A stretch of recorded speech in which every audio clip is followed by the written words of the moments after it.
ಉತ್ತರಾಖಂಡದಲ್ಲಿ ಆಘಾತಕಾರಿ lynching. Muslim ಕಿಡಿಗೇಡಿಗಳಿಂದ BJP ಕಾರ್ಯಕರ್ತನ ಹತ್ಯೆ. ಹಿಂದೂಗಳಿಂದ ಪ್ರತಿಕಾರ. ಸರ್ಕಾರದಿಂದ ಬುಲ್ಡೋಜರ್ ಪ್ರಹಾರ.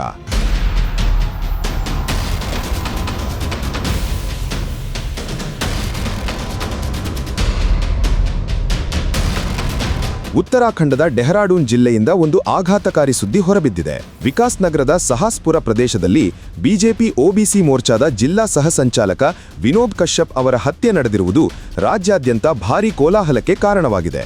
ಈ ಹಲ್ಲೆಯ ಸಿಸಿಟಿವಿ ದೃಶ್ಯಗಳು ಪೊಲೀಸರಿಗೆ ಲಭ್ಯವಾಗಿದೆ.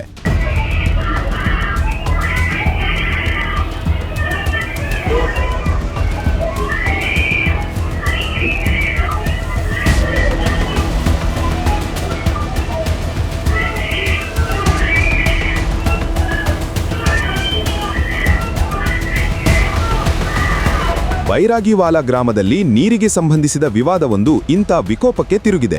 ಈ ಸಂದರ್ಭದಲ್ಲಿ ಬಿಜೆಪಿ ನಾಯಕ ವಿನೋದ್ ಕಶ್ಯಪ್ ಅವರ ಮೇಲೆ ಮಾರಣಾಂತಿಕ ಹಲ್ಲೆ ನಡೆಸಲಾಗಿದೆ. ಈ ಹಲ್ಲೆಯಲ್ಲಿ ವಿನೋದ್ ಕಶ್ಯಪ್ ಅವರು ಮೃತಪಟ್ಟಿದ್ದಾರೆ. ಅವರ ಇಬ್ಬರು ಸಹೋದರರು ಗಂಭೀರವಾಗಿ ಗಾಯಗೊಂಡಿದ್ದಾರೆ. ಈ ಘಟನೆಯ ನಂತರ ಇಡೀ ಪ್ರದೇಶದಲ್ಲಿ ಉದ್ವಿಗ್ನತೆಯ ವಾತಾವರಣ ನಿರ್ಮಾಣವಾಯಿತು. ವಿನೋದ್ ಹತ್ಯೆಯಿಂದ ರೊಚ್ಚಿಗೆದ್ದ ಗ್ರಾಮಸ್ಥರು ಮುಖ್ಯ ಆರೋಪಿ ಇಮ್ತಿಯಾಜ್ ಮನೆಗೆ ಬೆಂಕಿ ಹಚ್ಚಿಬಿಟ್ರು.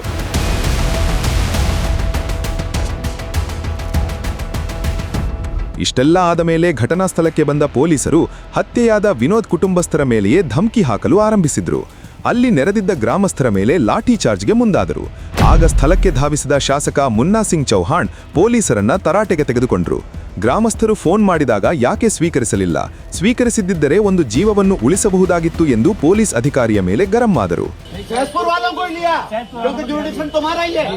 जब फोन नहीं लग रहा था तो मैंने उनको कहा तुम अपने चैनल शो करो, प्राइवेट वाला लग जाए इनका। थाने का सरकारी नंबर नहीं काम करेगा तो कहाँ कोई क्या करेंगे? और आप एज ए सीओ क्या मॉनिटर कर रहे हैं? What is your supervision? Hello, मैं इंश्योर करूंगा। नहीं, what are you doing as a supervisory officer? जान चलेगी तो ensure. What is the job of a CO?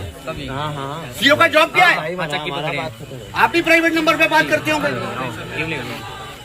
नहीं तो सरकारी क्यों नहीं काम कर रहा है, मुझे बताओ। ಇದಾದ ಕೆಲವೇ ಗಂಟೆಗಳಲ್ಲಿ ಸಿಎಂ ಪುಷ್ಕರ್ ಸಿಂಗ್ ಧಾಮಿ ಸರ್ಕಾರ ಗ್ರಾಮಕ್ಕೆ ಬುಲ್ಡೋಜರ್ ಕಳಿಸಿತು. ಹತ್ಯೆಯ ಮುಖ್ಯ ಆರೋಪಿ ಇಮ್ತಿಯಾಜ್ ಅಕ್ರಮವಾಗಿ ಕಟ್ಟಿಕೊಂಡಿದ್ದ ಕಟ್ಟಡವನ್ನು ಬುಲ್ಡೋಜರ್ ನೆಲಸಮಗೊಳಿಸಿತು. ಇದೀಗ ಪರಿಸ್ಥಿತಿಯನ್ನು ನಿಯಂತ್ರಿಸಲು ಹೆಚ್ಚಿನ ಪೊಲೀಸರು ಸ್ಥಳಕ್ಕೆ ದೌಡಿಸಿದ್ದು ಭದ್ರತೆಯನ್ನ ಹೆಚ್ಚಿಸಲಾಗಿದೆ. ಉದ್ವಿಗ್ನ ಪರಿಸ್ಥಿತಿಯ ಹಿನ್ನೆಲೆಯಲ್ಲಿ ಇಂಟರ್ನೆಟ್ ಸೇವೆಯನ್ನು ಸ್ಥಗಿತಗೊಳಿಸಲಾಗಿದ್ದು ಪ್ರದೇಶದಲ್ಲಿ ಬಿಗಿ ಪೊಲೀಸ್ ಬಂದೋಬಸ್ತ್ ಏರ್ಪಡಿಸಲಾಗಿದೆ. ಈ ಸಂಬಂಧ ಈಗಾಗಲೇ 3 ಹೆಸರಿನಾದ ವ್ಯಕ್ತಿಗಳು ಮತ್ತು 25 ಅಪರಿಚಿತರ ವಿರುದ್ಧ ಪ್ರಕರಣ ದಾಖಲಾಗಿದೆ. ಪೊಲೀಸರು ಆರೋಪಿಗಳ ಪತ್ತೆಗೆ ಬಲೆ ಬೀಸಿದ್ದಾರೆ. ಶಾಂತಿ ಕಾಪಾಡುವಂತೆ ಜಿಲ್ಲಾಧಿಕಾರಿಗಳು ಜನರಿಗೆ ಮನವಿ ಮಾಡಿದ್ದಾರೆ.